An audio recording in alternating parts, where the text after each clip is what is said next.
There was a group of animals so disgusting that not only did they traumatize a researcher, all of his studies about them had to be hidden from the public. British explorer George Levick literally messed around and found out when he joined an Antarctica expedition in 1911. That's when he came across a colony of Adelie penguins, and he decided to stay and observe them for an entire breeding season. He would regret that, because he found out that Adelie penguins are 50 shades of morally bankrupt. He watched in shock as the male penguins would attempt to mate with literally anything. This included other males, females too injured to resist, and he even witnessed them make moves on unaccompanied and very much underage chicks. It was so vile that in his journals, George referred to them as hooligan cocks.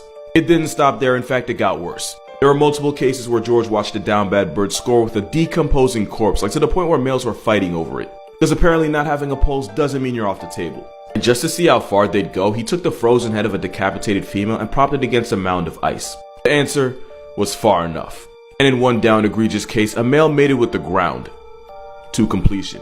He also learned that if male Adelies understood the signs that a female wants to mate, they could not care less about it. In one case, a female was so crippled that she couldn't even walk, she could only painfully crawl on her belly. A male walked up to the handicapped female, and in 60 seconds he managed to destroy everything George thought he knew about them.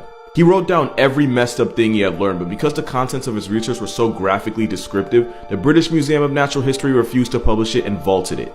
It was finally published almost 100 years later, meaning man's got traumatized in every way and didn't even live long enough to see his work get recognized. Oh, but the worst part? These guys are Adelie penguins.